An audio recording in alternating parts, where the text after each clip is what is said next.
Saturday Night Theatre. Hello, hello, stop your little games. The Brighton Trade by T.D. Webster. It isn't the girl I saw you with at Brighton. Ho, ho, who's your lady friend?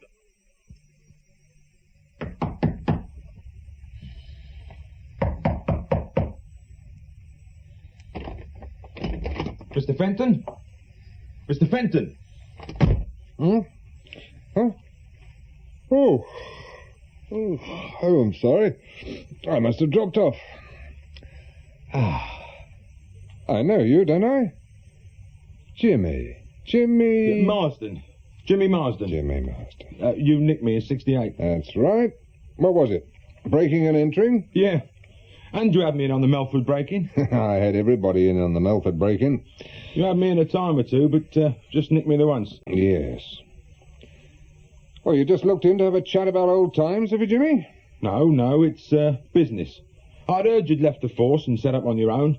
It took some finding. Right, now you found me. What is it?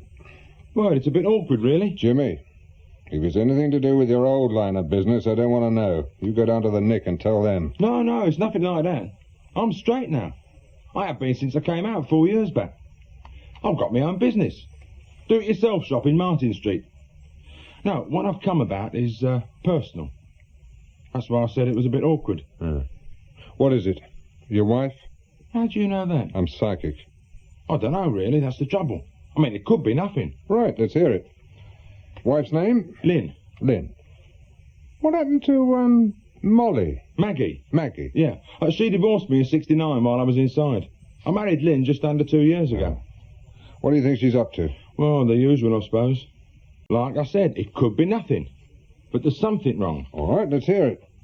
Well, the other week I took a car into the garage. She's got her own car. I bought it for her as a wedding present. I was taking it in for a service. Now, exactly 12,000 miles on the clock, right? Right. I look at the clock a week later, there's another 300 miles on. You always check on her mileage, do you, Jimmy? No, I just happened to notice, that's all. I mean, I had to watch Maggie like a bloody hawk, but not Lynn. And it keeps nagging away at me, 300 miles. Now, look, there's no way she can have clocked that much. According to her, she hadn't been out of town. You asked her about the mileage? Well, not directly. But the only person she drives any distance to see is her sister in Croydon, and she ain't been there for ages. Does she work? Well, helps me out in the shop occasionally, that's all. I mean, she just uses the car for nipping to see friends and shopping. Normally, she's pushed the clock up 100 miles a week. Could she go out during the day without your knowing? Yeah, no trouble. I'm at the shop. What about evenings? Well, I'm out working 1 or 2 nights a week. Working? Doing what? Odd jobs. I put in fitted wardrobes, stuff like that. Look, I'm a skilled tradesman, Mr. Fenton. Learned it in the Nick. You're a credit to the system, Jimmy. Well, it isn't me you should be asking about. No, sorry. Force of habit. So, let's see. Any particular friends you might have gone out for the day with? You know, gone shopping to London, perhaps? Well, there's Sylvia. I mean, they go out together sometimes for a drink, but Lynn would have said. A few extra miles on the clock. Not much to go on. Well, it isn't only that. She's been very edgy lately, as if there's something on her mind. You see, normally we get on great. No rows, nothing like that. Well, if you get on so well, can't you just ask her where she's been? No, I couldn't do that. You see, like I say, we get on great. Now, asking her could mess things up. That's why I came to you. It sounds as if you want me to prove there's nothing in it, Jimmy. I suppose that's it, yeah. But what if there is something? Well, I know where I am then, don't I? I mean, at least I could try and sort something out. Try and see what's gone wrong. Did you ever meet Maggie? Yeah, once or twice. Right bloody cow she was. Fancy anything in trousers. And not only when I was inside as well. I mean, it was a right bleeding mess. But like I said, with Lynn, it's different. If there is something wrong, I want to put things right. Or have a go, anyway. You got no children, Jimmy? No. Bit late in life to start a family. Right. What do you want me to do? Find out what she's up to. Yeah, I gathered that. Do you want me to watch her all the time you're out? It's going to run expensive if you do, you know. 12 quid a day, plus expenses. Well, I don't know. What do you think? Well, the next time you know or suspect She's going out on her own. You give me a ring, and I'll try to see what she's up to, if anything. She mentioned something about going to see her sister on Thursday night. But I'm working. Well, you could check that out yourself by giving her sister a ring. She isn't on the phone. Now, look, do you want this job? I'm easy. You can't say business is brisk, can you? I can say what I bloody well like. You try somewhere else if you don't like it here. No, I want you to do it. You know what you're about. Thanks. Right, you better give me some details. What's the car? A white Mini. I wrote the registration down somewhere. Oh, here it is. And I brought a photo of Lynn. Same again, please. How about yourself? Thank you, sir. I'll have a half later, if that's all right. Ice? No, just water, please. Whoa, that's it. Thank you. Sir. You don't happen to know the chap in the corner, do you? The one with the lady, sir? Yes. See, the thing is this. He's the spit image of someone I knew in the RAF. Ian Booth. I believe he lived out this way. Why, I could be wrong, of course. I don't want to go across and make a fool of myself, especially if he's with a lady. He comes in here quite often. I'm pretty certain his name isn't Ian. Hang on, I'll see if Doris knows. Oh, yes, thanks very much. Doris? No, it isn't your man, sir. Huh? His name's Vincent Crane. He has a hairdressing business somewhere in town. I could have sworn it was Ian. Still, they say everyone has a double, don't they? Now, what have you got in the way of sandwiches? Brighton? That's right. They met in a pub on the Lewis Road. He's got a hairdressing shop near the railway station and lives in the flat above. Vincent Crane. You never come across him? Not likely to, am I? Well, as often as not, it's somebody known to the husband. Usually a friend. Well, I don't know anybody in Brighton. Explains the mileage, though, doesn't it? Just about works out. Young, is he? Oh, late or mid-30s. Tall, light-haired, flashy dresser, single. Good looking? Not particularly. I mean, Lynn's all right, but she's no beauty. There is one thing. What's that? It could be nearing an end. They both seem very offhand. Never saw either of them smile. Why would Lynn drive down there if they're packing it in? Well, perhaps she's keener than he is. Did she look keen? Well, neither of them looked very excited. And she didn't go back to his place. She's lied to me, though, hasn't she? I mean, for all I know, she could have been seeing him for months. Of course, it may not be sex. There may be another reason she's seeing him. Like what? He could be just a friend. Oh, come off it. Why hasn't she told me, then? She says nothing to me. She lies, in fact, and then goes to see him on the sly. Now, what does it look like? Well, for all you know, he could be some relation she doesn't want you to know about. You think I can afford to be fussy about her relations? Oh, Mr. Fenton, you and me, we've both kicked about a bit. We know what it is. Well, what are you going to do? I don't know. I mean, I've never looked at another bird. Not once. And I've had chances. Look, Jimmy, why don't you let it ride for a while, If there's anything between Lynn and this man, it could well be over. But I know now, don't I? Well, that doesn't mean to say you've got to do something. Just don't go knocking her about. That's not my style, never was. You should know that. But I wouldn't mind getting him alone in the back alley. Jimmy, just take it easy. I've never had any luck with women. Been let down all along the bleeding line. This time I thought I'd got it all settled. Going straight, nice house, steady business. Although sometimes, just once or twice, I got the feeling Lynn was, I don't know, a bit disappointed. Disappointed? How? Well, when I first met her, I made a bit of a show. Spent money. Took her out, you know. I suppose she expected it to be like that all the time. Perhaps she didn't realise the money and the time I had to spend on the business. I feel bloody sickened, I do straight. Jimmy, do you want my advice? Yes. Well, do nothing, say nothing. Just sit back, see how it goes. Easier said than done. But I'll try. Yeah. You can always give me a ring if you want to take it any further. Slow down. What is it? There, amongst the trees. The white Mini. It was there when we came past yesterday evening at 9. An all-night job. Not in a Mini this time of year. Pull in. I'll have a walk over. Where's the torch? Here. You're getting voyeuristic tendencies, you know that. Must have called it off you. Everything all right, madam? Madam? Excuse me. Bloody hell. What's wrong? There's a woman in there. Looks to me as if she's dead. Cold as ice. Get onto HQ. Ambulance and a doctor. I'll get back over there, although I think she's gone. Get the car registration. Right. Whiskey 5 calling Mike 1. Whiskey 5 calling Mike 1. Police Constable Buckley, sir. She's over there in the white Mini. Did you find the body? No, sir. PC Cartwright. He's over there with the doctor. The doctor's already here. Yes, sir. He's been here about 5 minutes. He lives locally. Why the hell did you let him take his car up there? You realise it may have obliterated other car tracks? We wanted him over there quickly, sir. Good morning. Holbrook. And Chief Inspector Wilmot. Any ideas, Doctor? Strangled. Manual? It doesn't look like it. A scarf or a tie, something like that. Here, have the torch. Thanks. Any signs of a sexual assault? No, it doesn't look like it.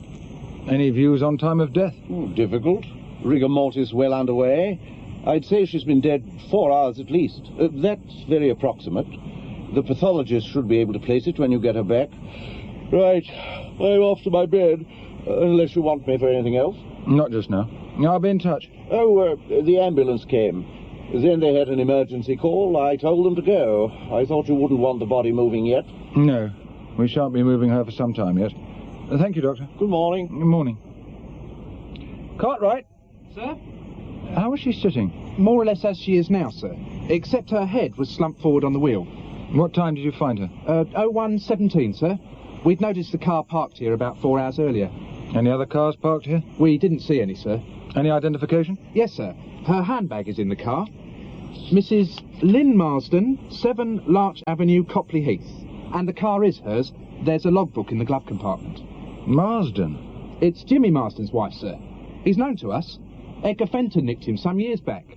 He's got a shop on Martin Street. A short, stoutish build. Moustache? That's him, sir. We'd better have him in. Get on the radio and tell somebody to fetch him. To the station, sir? Yes. No, wait. Tell them to bring him here. He may as well identify her first. And when you've spoken to HQ, stay over by the road and keep the others from driving over here. Right, sir. Mr. Marsden? Yes. Look, what's happening? My name is Wilmot, Chief Inspector Wilmot. And what's going on, Inspector? He'll tell me nothing. Is that your wife's car, Mr. Marsden? Well, it looks like it, yeah. Yes, it is. Somebody nicked it. Stay here, please. Look, what is it? What's wrong? We found the body of a woman in the car, Mr. Marsden. The handbag beside the body contains your wife's personal belongings. Oh, Christ. We need to know who it is, Mr. Marsden.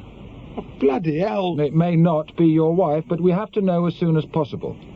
I can't insist that you identify the body here and now, but it has to be done, sooner or later. Who else could it be? We can't assume anything until you've seen the body, Mr. Marsden. It would just take a few seconds, and you have to be sure, don't you? Yes. Come on, then. I shall open the door, and we'll shine a torch inside. You say yes or no, right? Say when you're ready. Okay. Yes. That's Lynn. Look, can't this wait till morning? It is morning, Jimmy. I'm in no fit state to answer any questions. Not after seeing her like that. The questions have to be asked. You want to put yourself in the clear, don't you? I've said most of it once. Only in bits and pieces, and you were upset. Look, I'll get through it as quickly as I can, but we've got to get something down. No more than 5 minutes, right? All right. Good. Now, when did you last see your wife? About 7 last night, just before I went out. She was at home? Yes. Did she say she might be going out? No, nothing. You assumed she was staying in then? Yes. And you went out. But where to? I delivered a wardrobe unit and stayed to fit it. Name and address? Watson's, 47 London Road. I got there about 7:15 and stayed till about 9. And after that? I went straight to the White Hart. I was there till closing time. You can ask Ken, the landlord. And after the pub closed, you went straight home? Yes. Got in about 11:10. And your wife wasn't in? No. But where do you think she was? Well, I thought she'd nipped out to see a friend. Her car had gone. You weren't worried? Oh, no, it wasn't all that late. I thought I'd have something to eat and then ring round her friends if she wasn't back. Did you ring anyone? No. I had something to eat and then sat in the chair watching telly. I must have dropped off.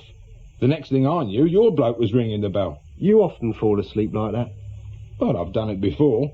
I'd had a long day, a few drinks. You've no idea where your wife went or who she might have seen. No. You never suspected her of seeing another man? No, I haven't. Yeah, well, it had to be asked, Jimmy. Right. Look, can I go now? Yeah, soon. Look, make yourself comfortable. I'll send you a cup of coffee in, eh? Nobody has any doubts at all? No, sir. Mr. Watson was actually in the room with Marsden most of the time he was working there. And the landlord at the White Hart confirms Marsden was there until 11 at least. What about Marsden's neighbours? Nobody saw or heard anything, sir. We'll start on the rest of the road tomorrow. Somebody must have seen her going out, or him coming back. It's a busy road, sir. A lot of traffic. That'll do for now, Buckley. You'd better not go out again yet. I may want you to drive Marsden home. Right, sir. You've spoken to Marsden, Sergeant. What do you think? Well, he looks genuinely shattered to me. And if the time of death is anywhere near accurate, he's got to be in the clear, even allowing for a wide margin of error. Oh, it's certain she died before 10. Probably earlier. I've been looking through Marsden's record. There's no violence of any kind. I think he's been going straight ever since he came out the last time. Yeah. He must have had a fair amount of cash to come out to. He set up the business. Probably for keeping his mouth shut on the Melford job, or his share that someone kept for him. What about associates? Anybody with violence? No. And as far as we know, no contact for years. He says he came down here to get away from his cronies in the East End. I don't like the bit about falling asleep in the chair. Oh, I don't know, sir. Do it myself, often. Even when your wife is missing? We shall have to get round her friends tomorrow. It's got to be another man. Marsden said nothing about someone else. Well, if there is, I don't think he knows, sir. Well, let's hope that somebody does. I was hoping to wrap this one up before breakfast. You are a stupid bloody idiot. You know that? Look, Mr. Fenton, I had nothing to do with it. I swear it. Then why didn't you tell them about the bloke Lynn met in Brighton? I was confused and tired. And if they know about him, what does it look like for me? The motive's there, isn't it? Did nobody say anything about the time of death? Not to me, they haven't. Look, after 11, I can't account for my movements. But the other bloke, Vincent Crane, he could be involved, don't you see that? And so could I. I've got form. He probably hasn't. They were leaning on me heavily enough last night. What are they going to be like now if you tell them? What do you mean, if? I've got to tell them. Or you have. Look, only us two know about Crane. Now, if we both kept quiet... Oh, talk sense. You're finished with the CID now. And from what I hear, you don't owe them any favours. You mind your own damn business. You just keep talking the way you are, I shall start thinking you know a lot more than you're saying. I've told you I know nothing. You really think I'm going to stick my neck out for you? Come on. You can drive me there. Oh, Christ. Look, Jimmy, you can wait in the car while I go in and explain. Do you want to ring a lawyer? I've done nothing. Well, then you're all right, aren't you? Come on. Hello, Edgar. Morning, Jack. Hey, you all right? Oh, fine, thanks. You're looking well. Clean living, regular hours. Who's looking after the Lynn Marsden murder? How do you know about that? I've got my methods, Jack. Who is it? Wilmot. Wilmot. That's all I need. Where's Malcolm? This is just up his street. Oh, he's away on a course. Well, right, I suppose I better see Wilmot. That'll just about make my day. And his as well, I should think. Hang on.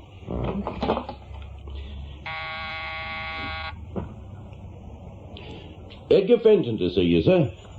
The Marsden case. Yes. Right, sir. He'll see you straight away, Edgar. Room 8. Yeah, I know the way. See you, Jack. Yeah. He seems to know his way about. He was a detective sergeant with the CID before your time. Fenton, is it? That's right. Doesn't think much of our leader, does he? There are times when you say too much for your own good. It's common knowledge. What is? Fenton had a bust-up with Wilmot over questioning a suspect and got pushed into resigning. Edgar packed in of his own free will. He'd done 25 years and there was the force. some talk about him getting carpeted for having it off with a WPC. If you keep your ears open outside the nick as much as you seem to have done inside, you might, I say might make half as good a copper as Edgar. Oh, I heard he was pretty good. Too fond of going his own way. And he trod on too many toes to get far. He's living in a room at the back of his office in Commercial Street. How do you know that?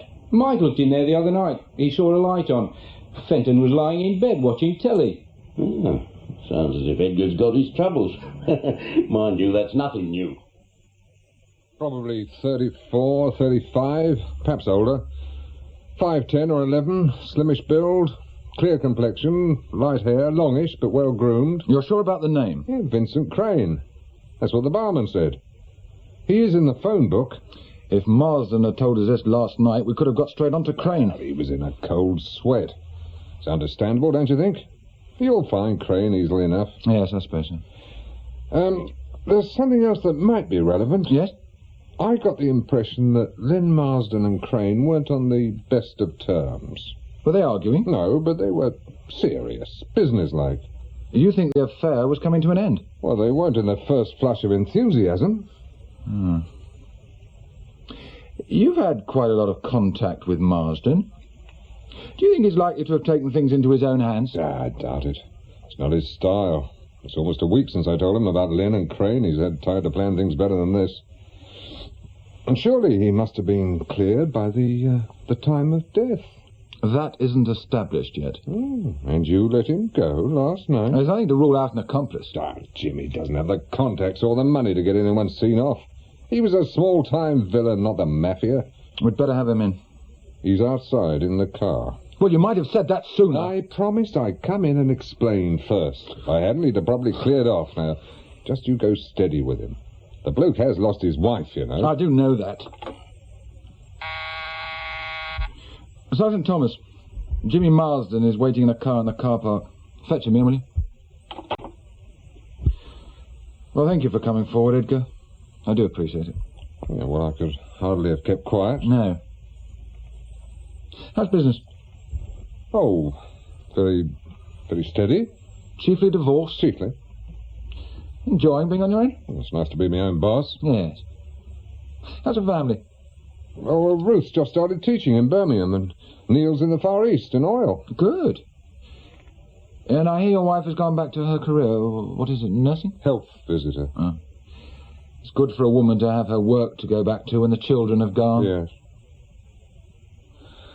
Do you think you could fix me a lift back to the office? I came in Marsden's car. Yes, of course. Right. See Sergeant Elliot on your way out. Now, we must have a drink together one evening. Yeah.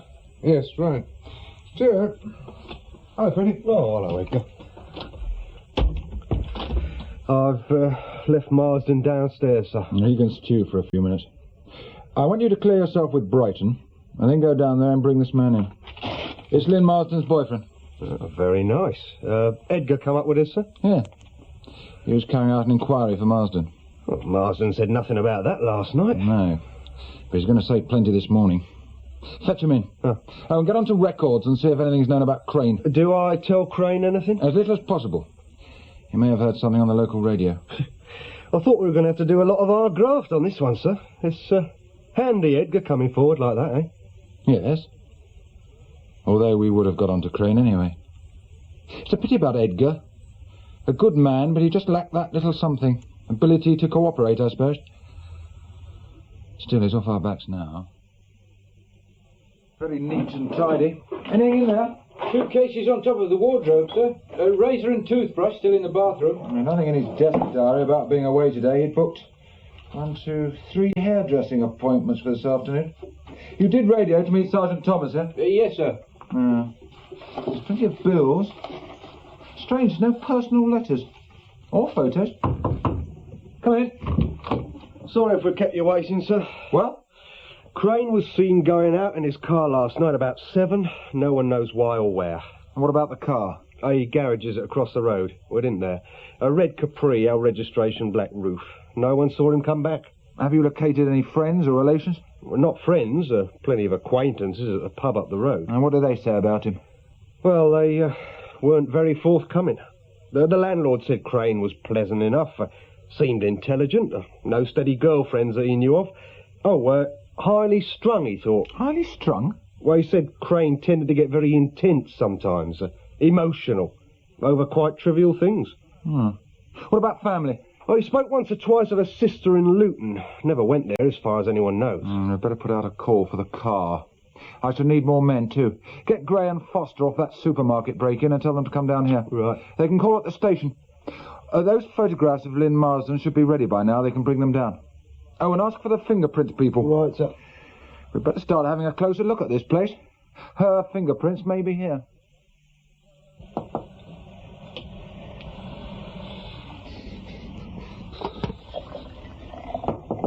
Hang on.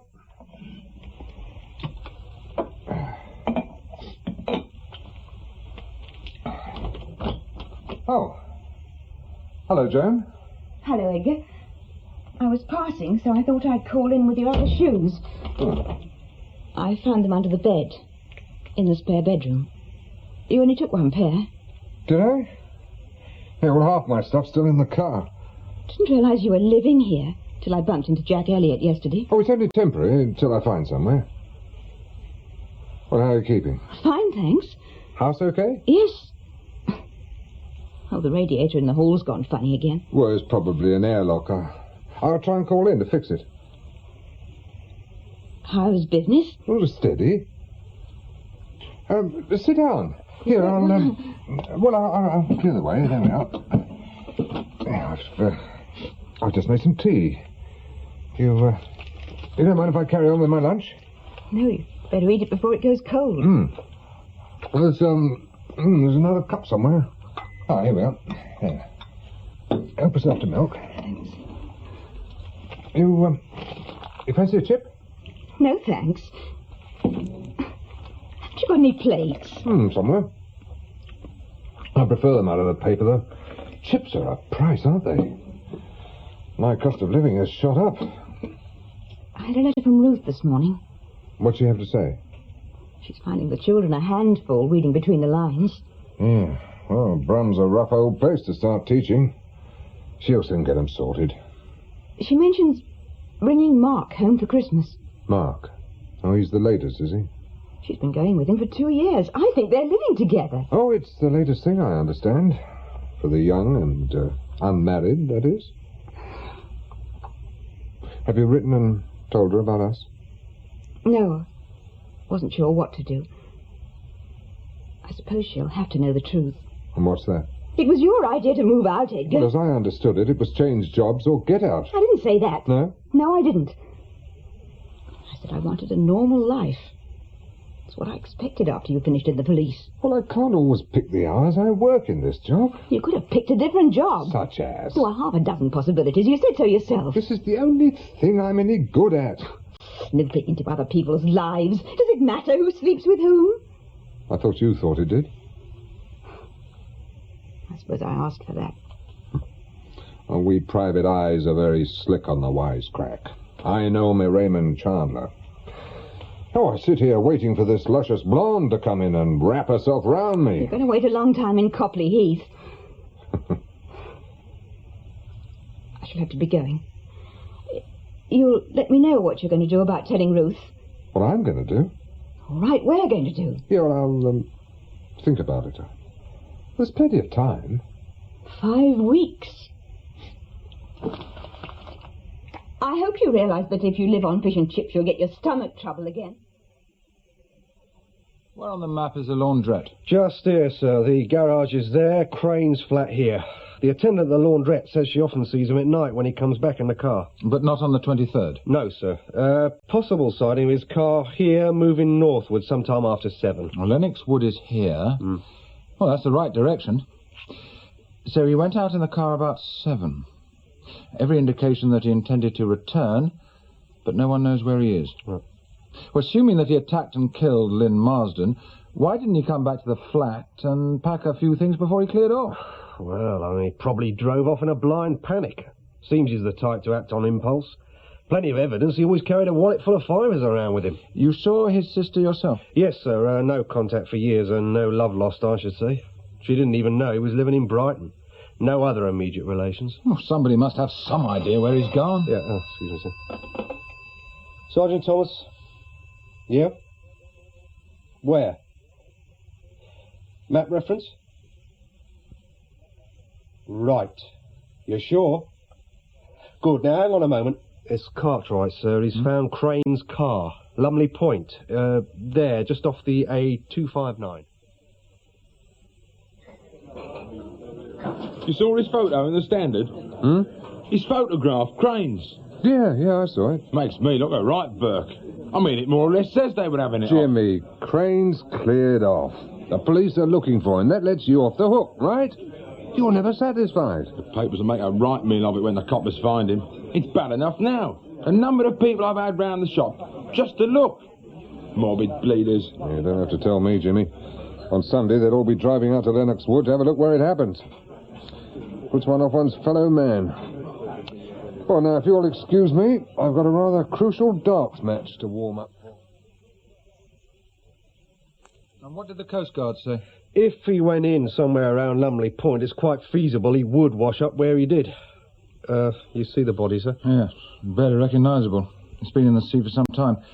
But they're quite sure it's Crane. The pathologist is sending somebody over with a report as soon as it's finished. Well, the tide was in below Lumley Point just after 11, but it took a hell of a nerve to jump. No, he wouldn't be the first.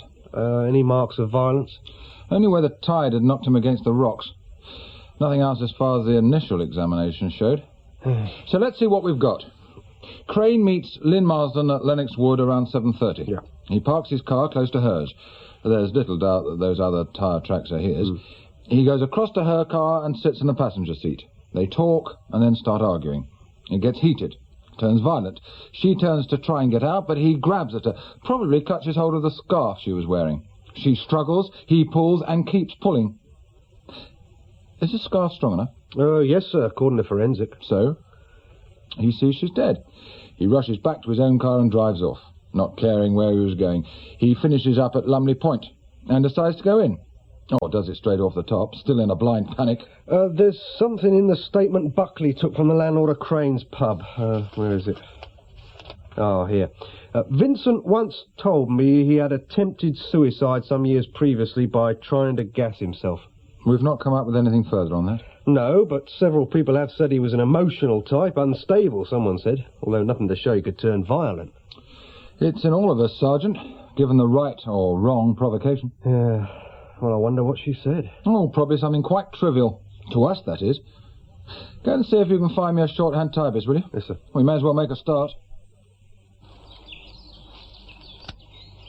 It's a bit late in the day for gardening. Oh, hello. I've been meaning to prune these for ages. Hope it's not too late. You're going at it a bit brutal, aren't you? The man on the telly cut them further back than this. What are you doing out this way? Well, it is my home, technically speaking. A social call, is it? No, not really. No, I've just been working in Macaulay Close, so I thought I'd call round. Macaulay Close? Yeah, a bloke who works on nights is convinced his wife is giving the insurance man a bit more than the weekly payments. And is she? Well, if she is, she's after the world record. He was only in there just over a minute. How's that radiator? Seems to have sorted itself out, Touchwood. Ah. I see your friend Inspector Wilmot's in the news again. Yes, that'll make his day. Photograph in the paper. Another case off the books. Now, don't get bitter. Bitter? I wish I'd been born with a tenth of his luck, that's all. When I put him on to, what's his name, Crane, I thought at least he's going to have to do some work on this one. I didn't know you were involved. I'm not. I passed on some information, that's all. About the man who committed suicide? About the man they found dead. Didn't he kill himself? Very probably. Well, it makes no odds now. Wilmot's written it off. Just like old times, hearing you go on about Wilmot. I'm not going on. I'm just saying he's lucky, that's all. And when he's not lucky, he's careful. If I'd hedged my bets as carefully as he has, I'd be top man by now. You've never really left the force, have you, Edgar? Friday morning was the first time I've set foot in the place since I left. I didn't mean that. I meant in spirit. Oh, that. Speaking of spirits, if we walk very slowly, we'll arrive at the George bang on opening time. I'm sorry. I promised to babysit for the Jacksons in 10 minutes. Oh. Some other time, then? Yes. Have you decided about Ruth. Ruth? I told you in your office. She's coming for Christmas. Oh, that. Well, I haven't had time to think about it. It's a quid you'll never see a bloom on that again. Ah, Edgar. I was hoping I might catch you. Hello. You have a drink? No. My shout. I insist. I owe you a drink for your help on the Marsden case. What are you drinking? Scotch, please. A large one? Why not? Large Scotch and a half a bitter, please. I thought you usually drank at the Swan. Yes, usually. But I was just passing, and it's some time since I called here. I like to show my face. Water? I'll see to it, thanks. Well, cheers. Cheers. I hear you wrapped the Marsden case up very nicely. Oh, it resolved itself, more or less. Why did Crane kill her? Some sort of lover's tiff? Yes, we think so. It was never clearly established, except for your statement that they didn't seem to be on good terms. We did find that they'd known each other for some time, so perhaps it was an old disagreement. How long had they known each other? 2 years at least. They both worked at a private nursing home near Eastbourne, a place called Heathfields, tin pot sort of place. Lynn Marsden was a nurse-cum-receptionist. Crane called himself a male nurse. Oh. This was before Lynn met Jimmy? Yes. She left just before she met him. Presumably she resumed contact with Crane shortly afterwards. Or they may have kept in touch. I see. You look worried, Edgar. You don't think it's all too plausible? In what way? Well, everything seems to fall too nicely into place. You never did like the straightforward ones, Edgar. I never seemed to get any. I think you did, but you insisted on looking for difficulties. Well, you know what we had on Crane. Opportunity, means, motive, a mass of forensic evidence, plus the fact that he ran. Well, if he hadn't taken his own life, we would have caught him and got a conviction. No trouble. Assuming that he didn't have an alibi. If he had an alibi, why did he run? I mean, who else was there? Marsden was covered for both deaths. Every case is full of complications, Edgar. Things are sometimes precisely what they seem. I hope you'll forgive my saying this, but you never progressed as far as you should have in the force because you sometimes failed to look at things simply and logically. Like the Grinley case. Yes, if you like. Take it easy, Edgar. Leave the worrying to us. We get paid for it. Right, I'll do that. Another drink? Nothing, you know. I must be going. Oh, Arthur Steele asked me to recommend someone for a little job he wants doing. I gave him your number. The usual thing. The Brighton trade? No. Yeah. That's very good. It's usually Brighton, is it? Usually. It's astonishing how many of them choose there. No imagination. Are you sure you won't have a drink? No, thank you, Edgar. I'm in court this afternoon. I'd appreciate it if you'd hang on a minute, Mr. Fenton. I'd like a word. I've just got to have a quick chat with Lynn's mother before she goes. Well, I'm not having anybody back at the house. We could talk there. Blast. Mr. Fenton? Yes? Oh, I don't think we've met, but your wife comes into my shop occasionally. Sylvia's on the high street. Oh, yes? This is a sad business, isn't it? Yeah. Ordinary funeral's bad enough, but this... Did you know Lynn well? No, I never met her. Oh, Jimmy Marsden asked me to come along. He's no one here from his own family. I think he wanted moral support. Oh, he's taken it very well, considering. But I wouldn't be surprised if he cracked up later. Yes, perhaps so. He'll miss her. So shall I. I like Lynn, always full of life. Old friends, were you? No, not really. Only the past 18 months or so. But we were quite close. Did you know about Vincent Crane? Not a thing. Till I saw the papers, that is. I wouldn't have thought it of her. She liked a good time, but I wouldn't have thought that. It explains one thing, though. Huh? What's that? Well, Lynn was never short of money. I remember the first time we went out together, it was taxis up to the West End, best seats at the black and white minstrels, and she insisted on paying. I think it was her birthday. Of course, after that, I insisted on paying my way, but... You think the money came from Crane? I don't think it came from Jimmy. He's doing quite well, but I don't think he could have kept her going on that scale. She spent quite a lot on clothes. I don't think Jimmy knows how much she did spend. Did the police question you about Lynn? Well, they sent a young fella round to the shop. They were only interested in finding out about the man. I said nothing about the money. Well, their business, is it? Makes no difference now she's dead, does it? You know, I still can't believe it. Same again? No, thanks, Jimmy. No, I ought to be going. I appreciate you coming back. I dreaded coming back alone to an empty house. Look, Jimmy, why not go back into town tonight, eh? Have a few drinks with your mates. I'll drop you off. Yeah, I might do that. Yes, well, I shall have to go. But hang on. Listen, there's something I want to tell you. Yes? Well, I was looking through Lynn's dressing table and I found this. In a box she keeps her makeup things in. Well, go on. Look at it. You didn't know about this? I hadn't a clue. Well, plenty of women keep a savings account of their own on the sly, Jimmy. Perhaps it dates from before you were married. No, it doesn't. Look. She opened it not long after we were married. And look at the amount. Over 1,000 quid. Regular deposits as much as 60 quid at a time. Well, where did it come from? The business? She was milking the takings, you mean? No chance. Lynn wasn't like that anyway. Jimmy, just after the funeral, I was talking to Lynn's friend, Sylvia. She said Lynn always seemed to have plenty to spend. Well, I didn't stint her. Yeah, but, did you know that Lynn and Sylvia used to go to West End shows, meals, taxis, you know, the lot? According to Sylvia, she spent a small fortune at the local shops, dresses and so on. Well, I knew they went out, but Lynn never said nothing about the West End. I thought they went out locally. I mean, Lynn, God rest her soul, was no beauty. It can't be some bloke paying for you-know-what, can it? What about Crane?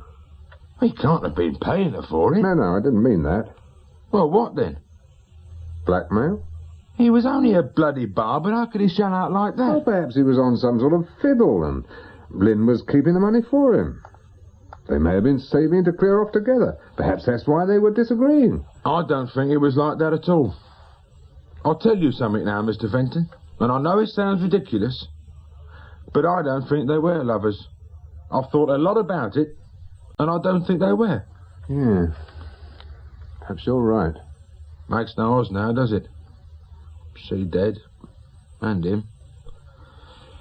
Whatever they were up to didn't do 'em much good, did it? No. What do I do with the book? Well, legally it's yours, I suppose. Or it will be when everything's sorted out. Well, that's what I thought.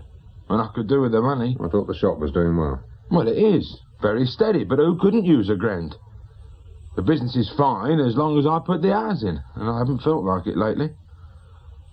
What would you do with this, Mr. Fenton? Me? I'd put it in a drawer and forget about it for a while. It couldn't be withholding evidence or something like that, could it? Jimmy, the case is closed. And it may have nothing to do with that anyway. But you take it to the police if it bothers you. Oh, I don't want them stirring things up again. What if you looked into it for me? Jimmy, just put it away. Forget about it. I need to know. I mean, it could be all straight and above board, couldn't it? Yeah, I suppose so, but... Well, how do you think I could find out? I'll pay. Like last time. Jimmy, it'd be wasting your money. I've got to clear her name, don't you see, Mr. Fenton? Yeah, but finding out about the money wouldn't do that. And you and I are the only ones who know anyway. I have to clear her name for myself. You want me to find out that she wasn't unfaithful? I have to know. Jimmy, it's all over. I've got to know. All right. All right.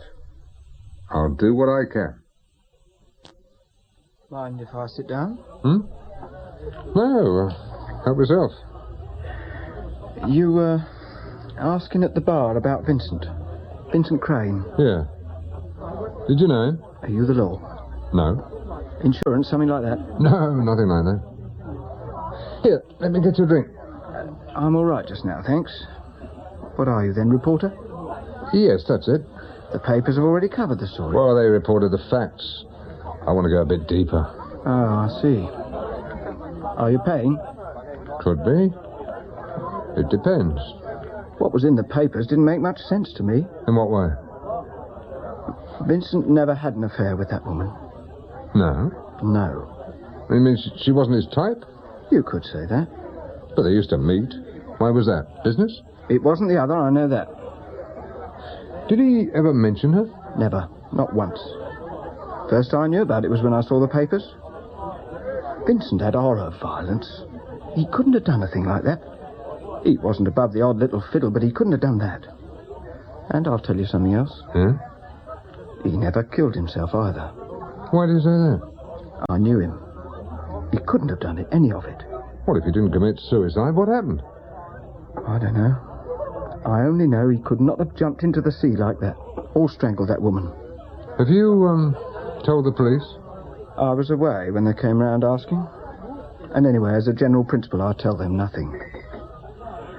I know Vincent was a good friend, but what I say isn't going to alter the fact that he's dead, is it? And the police are only interested in what you know, aren't they? Not in what you feel. Would you like that drink now? Yes, please. Vodka and lime. 6681. This is a friend of Lynn's. I'm sorry, I think you must have the wrong number. No, I don't think so. I've got it here, you see, in her own writing. Lynn Marsden. Marsden. I know no one by that name, I'm sorry, but you've obviously... What, Lynn Foster, then? Eh? What? Oh, hello, Mr. Fenton. Looking forward to your holiday? Oh, yeah, just see me right a few days in the sun. It's more than a few days, isn't it? Oh, I shall see how it goes. Here on business, are you? Somebody taking his secretary to Paris? I came to see you, Jimmy. Shall we go and have a cup of tea? I meant to give you a ring. Completely slipped my mind. I've found out about the money myself. Dead obvious, only I didn't stop to think about it. Where did the money come from? Family. Come from a sister. Lynn was looking after it for her. She's got a hairdressing business. And why was Lynn looking after her sister's money? Oh, I don't know. Probably some sort of tax fiddle. Doesn't do to ask too closely, does it? So I sent you on a wild goose chase. I wouldn't say that. Oh. Well, I must owe you something. Same as last time. A fiver will cover it. Right, 5 it is. Sorry I forgot. Yes. You've got a lot on your mind. Well, yes, that's why I decided to get away from things for a bit. Well, I'd better get moving. I said I want to talk to you, Jimmy. Now sit down. Look, I'm sorry about not paying you. I'll tell you what. Here's another 5. You keep it. You can't stop me going.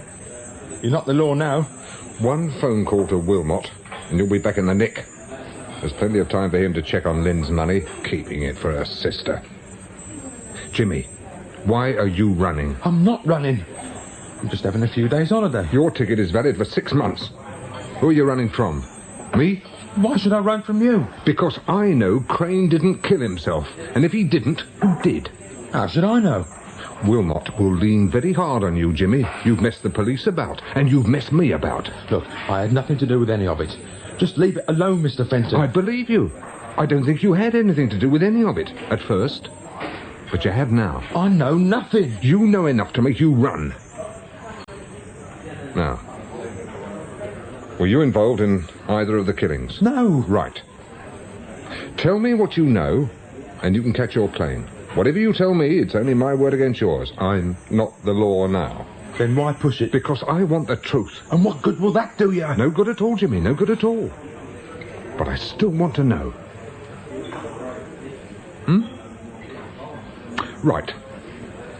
I'll give you my version. Crane and Lynn were blackmailing somebody. He paid them regularly. So either there was some disagreement about the money and Crane killed Lynn, then himself, or whoever they were blackmailing got rid of them both and made it look right for the police. Now, which is it, Jimmy? Well, I don't know, do I? Well, what do you know? You meant what you said about keeping me out of it? I said you could catch your plane. I can't vouch for what will happen after that. It depends on what you tell me. Bloody marvellous, that is. Jimmy, you stand a better chance with me than with the law. Would you rather tell Wilmot? You'll let me go? If you're not involved in the murders, yes. Well, after I found that bank book, I searched right through the house. Well, I thought there might be some cash somewhere, and I found this diary hidden behind the back of Lynn's dressing table. I read through it. There didn't seem to be much, the usual stuff. Birthdays, hairdressing appointments and so on. And then I noticed these figures. About monthly intervals. I checked with the bank book and all the dates are a few days before she banks the money. What about the amounts? Well, they tallied more or less with what was in the bank book. All right, so Lynn was receiving regular payments from someone. I've already worked that out. But that isn't all. I took a closer look at the diary. Then I went through the telephone numbers written in the back. There weren't many, most of them I knew. There was one, BC, which I reckon was Crane's. Then there was one I couldn't place. DRG and a London telephone number. I've got the diary here. Let's have a look.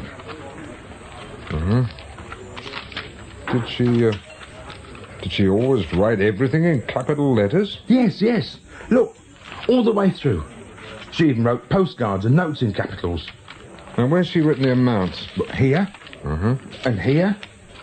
Now, look at this one. There's a G after the number. And this one, see? Yes. You think this DRG could be the one she was blackmailing? I know it is. How? I rang the number. You bloody fool. Well, I'd had a drink or two and I thought it can't do any harm. You thought that if he could afford to keep Lynn quiet, he could afford to pay you, right? I hadn't thought it out. I did it off the cuff without thinking, and like I said, I'd had a drink. I expected it to turn out to be some friend of Lynn's I didn't know. So, you telephoned the number in the diary? Yes. A man answered, well-spoken, just gave the number, not his name. What did you say? I said I was a friend of Lynn's and I wanted to talk about money. A final payment. But like I said, I'd had a drink. How much did you ask for? Nothing. I suddenly thought, what if he did it? The bloke at the other end of the phone and me talking to him. I felt sick. And he says, how much do you want? How much? Almost in tears he was, and I hung up. I was bloody shaking. I haven't stopped since. I mean, he could get on to me dead easy. It wouldn't take much working out, would it? No. And if he's the one who set up Lynn's death, he's not working single-handed. Otherwise, he couldn't have got rid of Crane. Why haven't you been to the police with this, Jimmy? Admit to withholding evidence and attempted blackmail? It's only your word against his. And who would they believe? Jimmy, there's something else, isn't there? Now, what is it? The night Lynn was killed. I came home from the pub, like I said, but I didn't stay in. When I saw she wasn't home, I went straight out again. Where to? Crane's flat. I thought Lynn would be there. I was going to give him a thumping, but he wasn't there. Neither was she. I came back home. I got back just a few minutes before the coppers called. Jimmy, you're in the clear. Now, if you go and tell Wilmot... Mr. Fenton, all I want is to be out of it, right? Look, you keep the diary. Do what you like with it. Can't you tell them I gave it to you and you worked out about the money? You'd be better off going to the police. Just give me time to get over the other side. That's all I ask, all right? If it all gets settled, nothing happens, I mean, I'll see you all right when I get back. Clear off before I change my mind. I asked old Frank to call me back at this number. I hope you don't mind. It is your house. Will you be able to find out about the telephone number? Oh, yes. How does he do it? He used to work for the GPO. Give him my London telephone number. He'll come up with something. Surely he's not supposed to do that. No, but he owes me a favour. The world's full of people who owe you a favour, Edgar. True. But they don't all remember. Yes? Speaking. Oh, hello again, Frank. Any joy? Good. Right, ready? Yeah. That's Gerard, Gerrard. What? A doctor? Yes. 6A, Albion House, Knightsbridge. Well, that's very good of you, Frank. Yeah. Yes, I'll be in touch. Cheers. Thanks again. Dr. David Gerrard. I should have thought of the doctor bit. The DR in DRG stands for doctor. What are you going to do? Go down to Eastbourne, nose around Heathfields. It's odds on that this Dr. Gerard worked there. Or still works there. Why do you think that? Well, it seems a logical tie-up. Vincent Crane and Lynn met at Heathfields. They began receiving payments just after they left there. This man's a doctor, and his phone number is in Lynn's diary. But I don't see why you're going there. To nose around. But why? Isn't it time to tell Inspector Wilmot, Edgar? You've found enough to make him reopen the case. When I go to Wilmot, I want to be able to tell him everything. So that you can crow? Well, why not? He's preached at me often enough. Perhaps after this one, he'll start to think more about the truth and less about his bloody crime figures. But why bother anyway? Oh, nothing's changed, has it, Edgar? I thought since we started seeing each other again, things were getting better. But it's worse than when you were in the police. At least then you could say it was the job you were paid to do. But it isn't now. You don't have to prove yourself to Wilmot or the station or me or anybody. It doesn't matter. It matters to me. Oh, would you like to come down to Eastbourne with me? It won't take long. We could go for a meal afterwards. I'm sorry, I can't. I've got to visit a family. They're never in during the day, so... Oh. Right, well, I better get going. We still haven't decided anything about Ruth. She wrote again asking about Christmas. Well, I'll call back here when I get back from Eastbourne and we'll talk about it. If you'll be in. Yes, I'll be in. Mr. Cooper? Yes? Well, I've taken the liberty of bringing you a drink. I hope you don't mind. Oh, I'm sorry.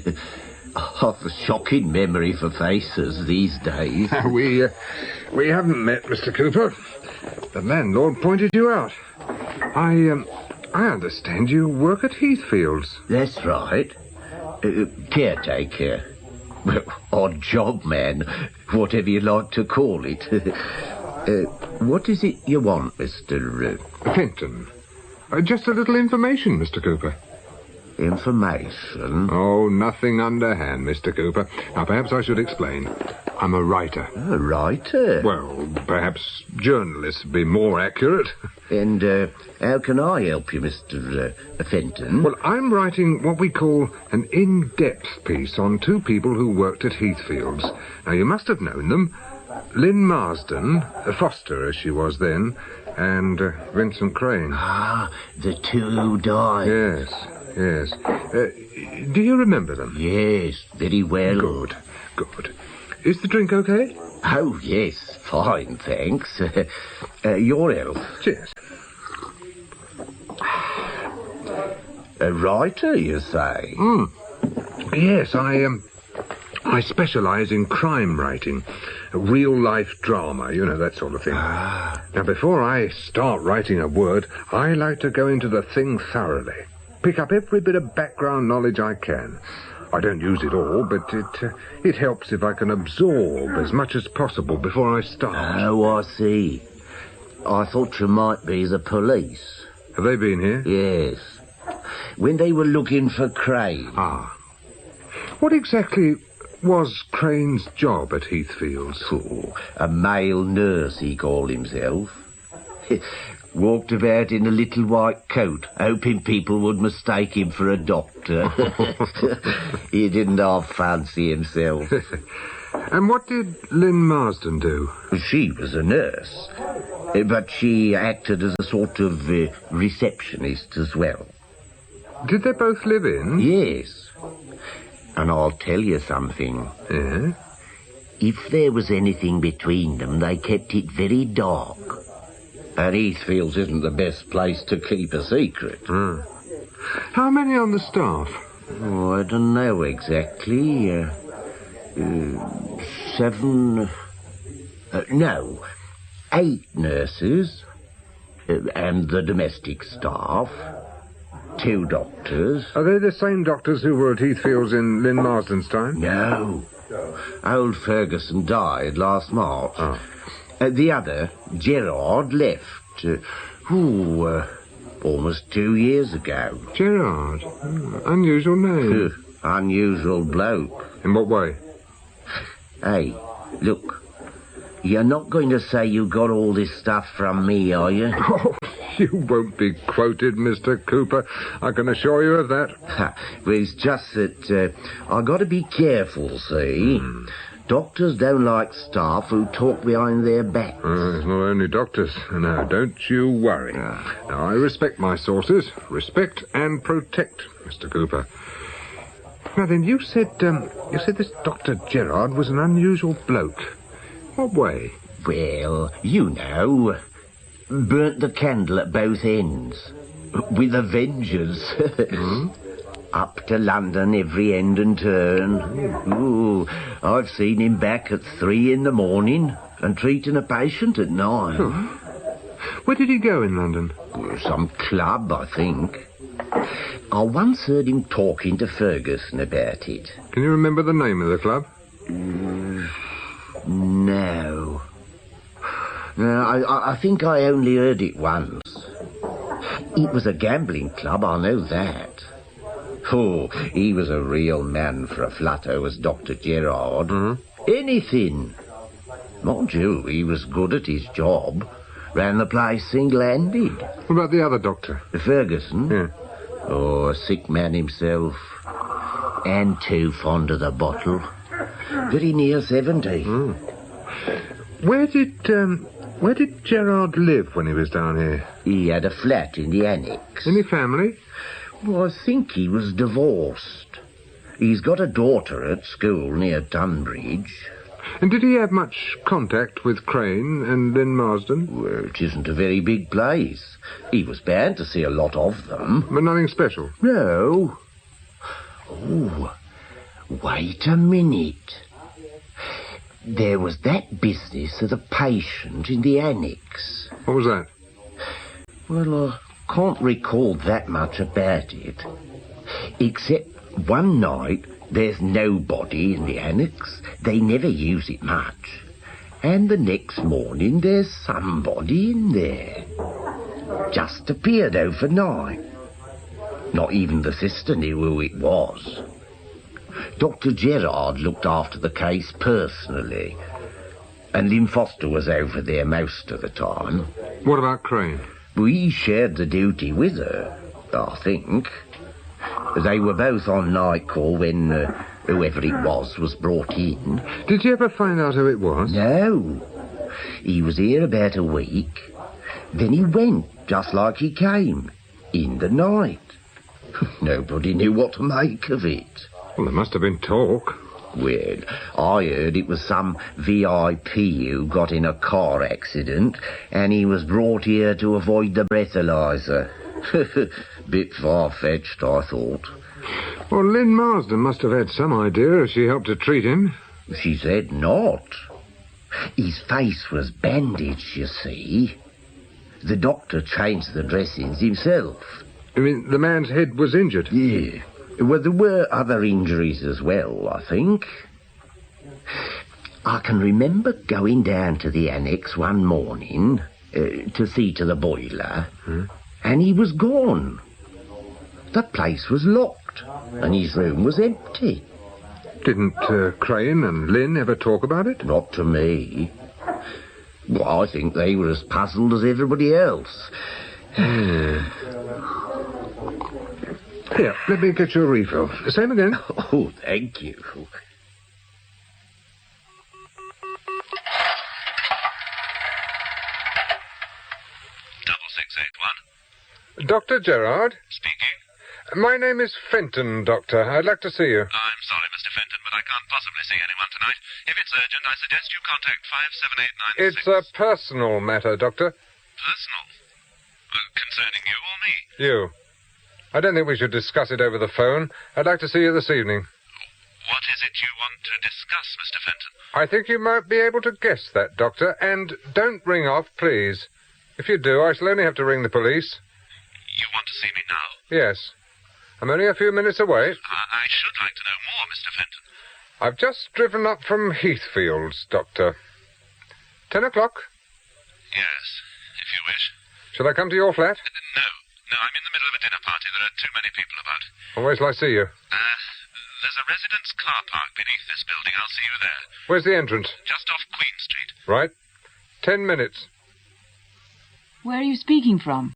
London, Knightsbridge.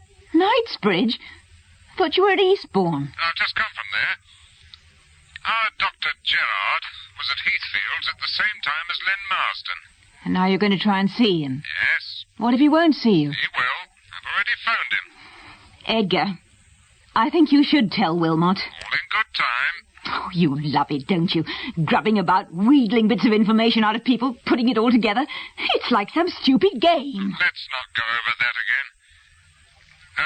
Look, I rang to say that I don't think I'll be able to get over tonight and have that talk about Ruth. What about tomorrow? What about tomorrow? Oh, idiot. Stupid, stubborn idiot. Oh. Mr. Fenton? Yes? David Gerard. A car park isn't the best place to talk, Doctor. I'm sorry, but the flat's full of people. It would be impossible to talk there. Your flat is above here? The second floor. Look, perhaps it would be easier if we sat in my car. It's over there. All right.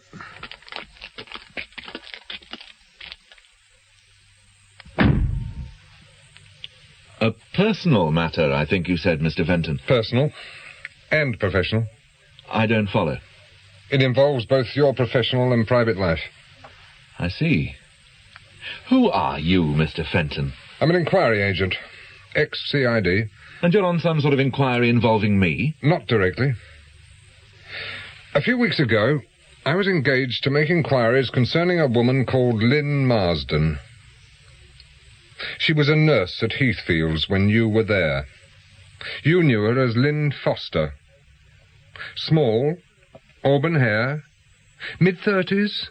Yes, I think I can recall her vaguely. Yes, she was friendly with a man called Vincent Crane. He was at Heathfield's too. Perhaps you remember him.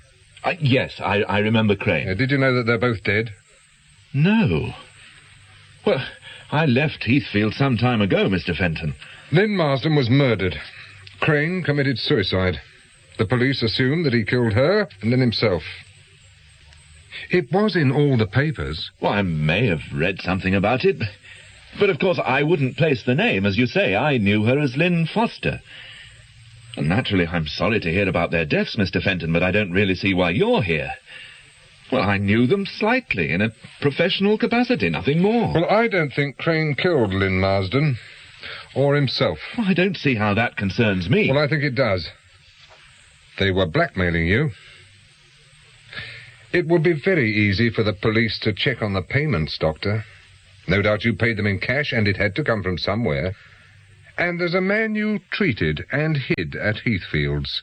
And that could be aiding and abetting.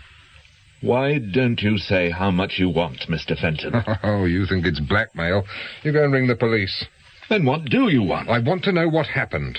Why? Now, that's a long story, and it doesn't concern you. No? And what happens if I do tell you? Well, I'll give you time to go to the police yourself, make a voluntary statement. Well, what sort of a choice is that? It'll give you a chance to see a lawyer, get your story straight. You'll probably get bail if he plays it right. Now, if I tell the police, they'll fetch you in and throw the book at you. That still sounds like blackmail. And what I know sounds like accessory to murder. Now, who was the man you treated at Heathfield's? Mike Francis. How do you know that? I don't. It's a sensible guess, that's all. He was wounded in an East End shooting at about the right time. He had connections with various gambling clubs, as you did, and he vanished with 2 possible murder charges down to him. I was a compulsive gambler. Did you know that, Mr. Fenton? It seemed likely. I used to gamble at a club in Soho run by a man called Devereux. I got into debt to the tune of 5,000.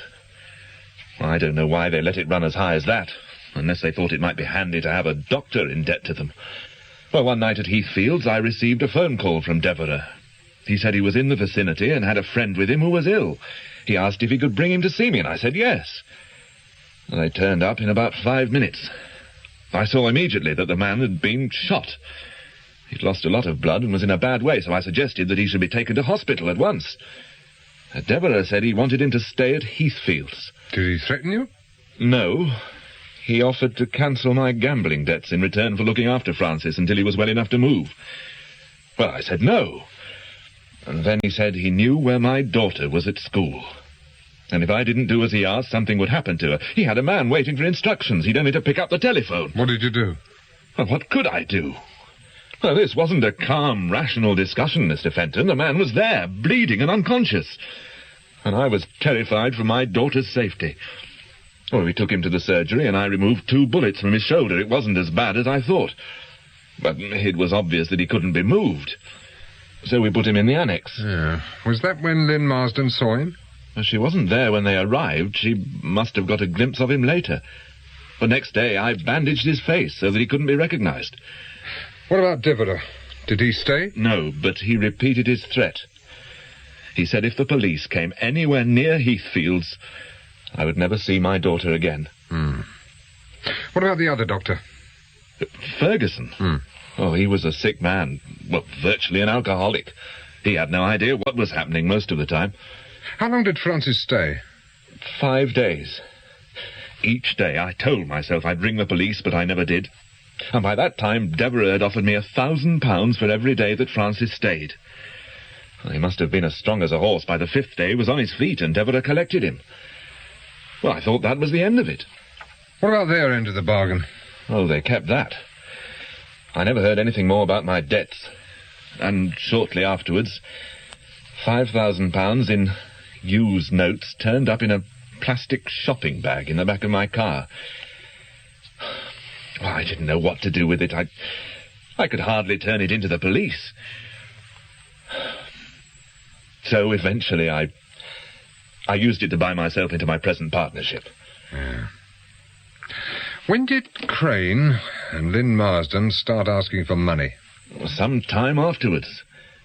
Well, at the time Francis was at Heathfields, they didn't recognize him. And there was no reason to suspect who he was, even if they'd read about the shootings. Though there was some story going round that he was a friend of mine who was avoiding the police after having a minor pile-up. So what put them on to Francis? Well, some months after I moved here, I had a phone call from Crane. He said enough to make me worried. I agreed to meet him. He knew about Francis and the shooting. Well, I didn't see it, but in one of the colour supplements there'd been an article called The Man Who Vanished, or something like that. It was about Francis. It said he'd probably died of wounds and his body had been dumped at sea. Well, there were several photographs of Francis. Lynn recognised him and contacted Crane. Well, I think the blackmail was his idea, although he didn't call it blackmail. He said they wanted their share for looking after Francis. They wanted $3,000 between them. Well, I couldn't raise that much in cash, so he agreed to take it in monthly instalments. And the payments became too much, Oh, no, things went quite smoothly. And then Crane came to see me. He said Lynn had become very nervous about the whole business and was talking about going to the police. He suggested that if I paid them off in one final instalment, she'd probably be all right.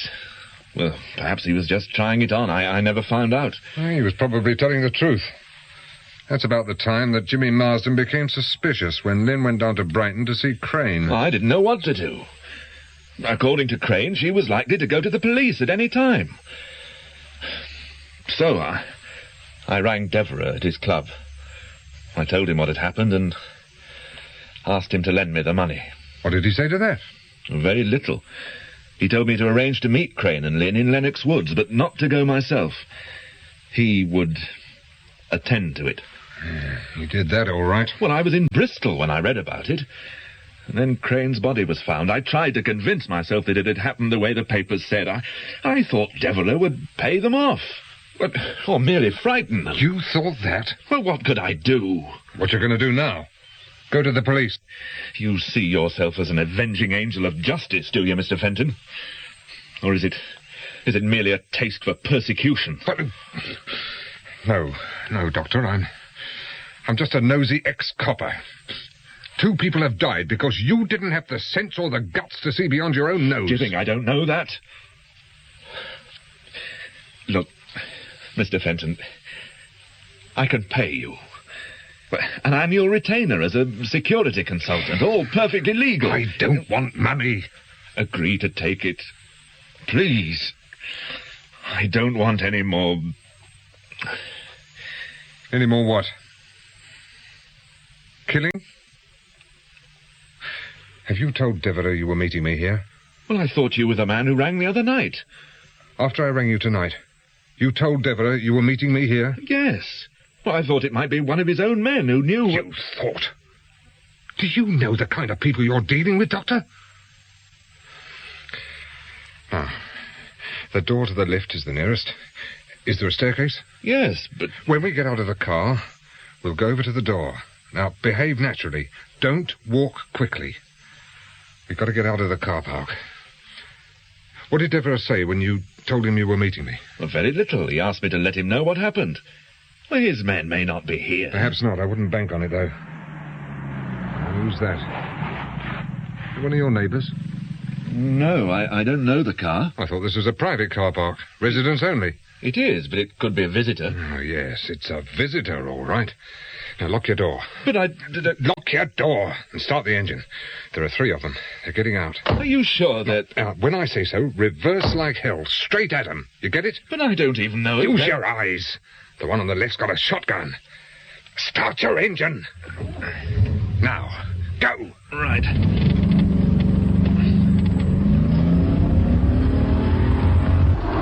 Now, straight up the ramp. Come on, man.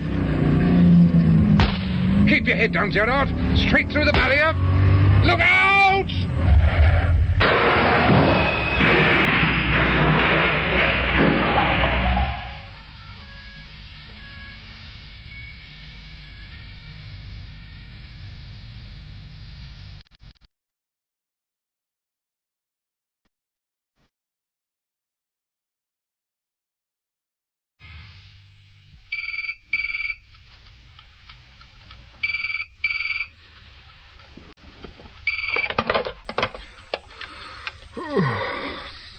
Wilmot. Sergeant Thomas here, sir.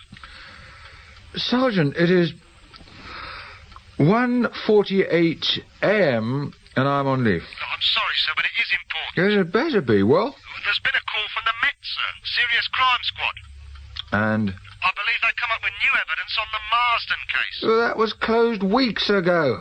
What new evidence? I don't know, sir. The chief's handling it himself. I'm very much on the outside. Is the chief there? Gone to London, sir. London? Yeah, I think something's happened there, and, well, Edgar Fenton is involved in some way. Fenton? That's the word that's going round here, sir. He's mixed up in it somewhere. He damn well would be. Is it the same leg you broke playing football? No, it was the other one.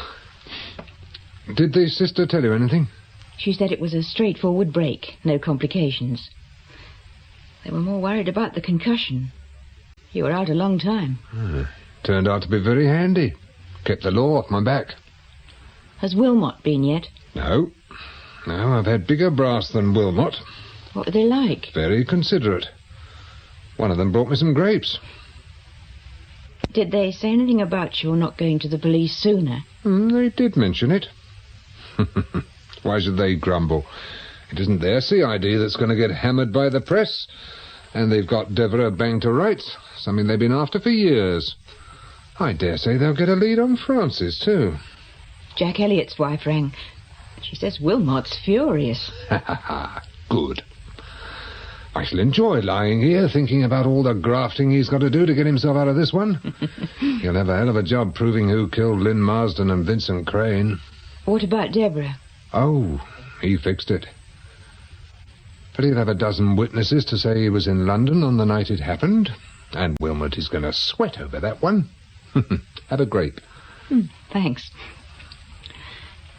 Have you seen Dr. Gerard since the accident? Yes, they let him come in for a few minutes. How is he? Oh, he seemed all right. He only collected a few bruises and a cut head. What are they charging him with? Well, the lawyers are sorting that out. He may not come out of it too badly. He can claim the aiding and abetting was under duress. And if he says he didn't know that Crane and Lynn were dead, which is possible, they'll have problems proving anything there. What about you?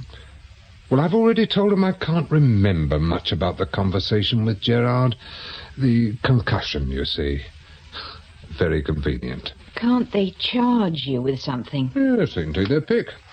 Withholding evidence, obstructing the course of justice, etc., etc. And will they? I don't know. I don't care very much. You'll lose your license. They can keep it. You're finishing? Yep. I'm turning in my dirty raincoat and my street map of Brighton. You don't like being shot at? I prefer to nosing around tatty hotels or sitting in the car all night trying to keep awake. No, it isn't that. It was something Dr. Gerard said. What was that? He asked me if I saw myself as an avenging angel of justice. Very poetic. It touched me on a raw spot. Why? Because it was near the truth, I suppose. I'd got emotionally involved. You always did. Yes, but it was different then. In the force, you did your bit, put in a report, left it to the other people to decide what happened next. This wasn't like that. You see, I had Gerard marked down as a clever bastard who had it coming to him. When I met him, he was just a poor devil who had got caught up in something he couldn't handle. And I had to decide what was going to happen to him. You couldn't have kept quiet, even without the fracas in the car park. No. Especially as you rang the police. It's just as well I did. Yes. You're really finishing? Yes. The adulterers can sleep easy, if they want to. They'll be dancing in the streets. I wrote to Ruth. About this? Your name's bound to appear in the press sooner or later. Did you say anything about us? No. I just said she could bring Mark for Christmas. Yeah. Well, I suppose I've got to come home, haven't I? I couldn't get up and down those stairs to the office with this. That's what I thought. Edgar, I still have a week's holiday left. What about going away for a few days? Why not? How do you fancy Brighton? What? I've always liked Brighton.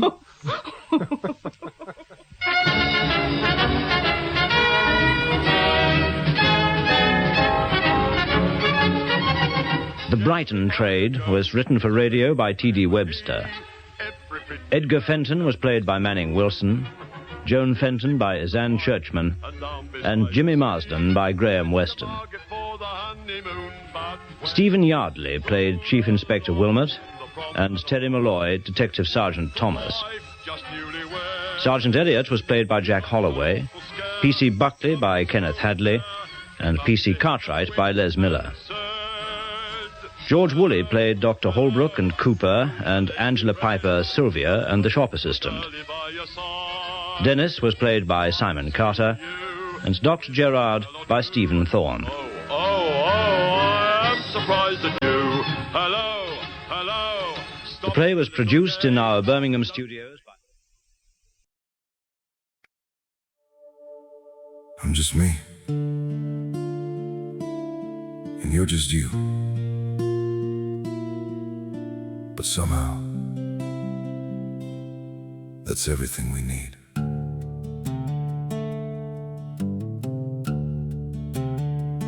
I don't have a perfect story, no shining crown to wear, just a heart that keeps on choosing you in every prayer. You're not made of fairy tales, you're not some distant dream, just the one who feels like home in ways I can't explain. I'm just me and you're just you, nothing more, but it feels true. No disguise, no in-between, just the way it's meant to be. We don't need to be someone, we don't have to chase the sun. In this world so wild and free, you belong with me.